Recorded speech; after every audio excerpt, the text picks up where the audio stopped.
Firstly, I went to the original one as far back as 18 years ago when it was at Stoneleigh, and when my young sons decided that my train set at home was not quite as good as this one.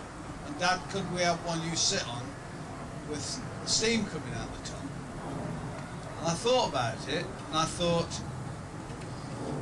could be a bit of a problem because I live on a hill. So, you know, it might be a bit tough getting... So I thought, what I'll do is I'll buy a real one. That's a nice cheap thing, a bit of scrap. Like, all I've got to do is paint it and chuck some coal in it and away you go. Yeah, right. I'd have been better off if I'd have done drugs now. It's cheaper, I can assure you it's cheaper. I mean, steam engines are wonderful things. The one thing that steam engines need is they need your support.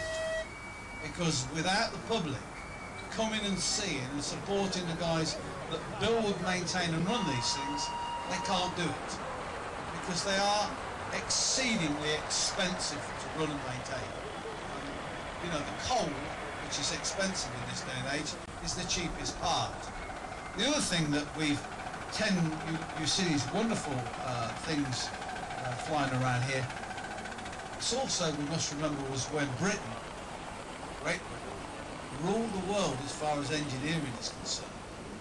And you know, what you're seeing here is probably the last of our great skills that we once used.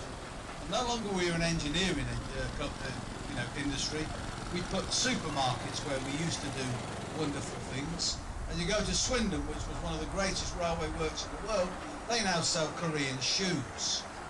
So it is very important that even though this is 7 1/4, it may look just a small railway, this is part of our heritage. We must never forget that our grandfathers and great-grandfathers gave us this. And the only reason we still survive as a nation is because tourists love our history. If we lose our history, we lose everything. We've got nothing else to give anybody but what we were in the past.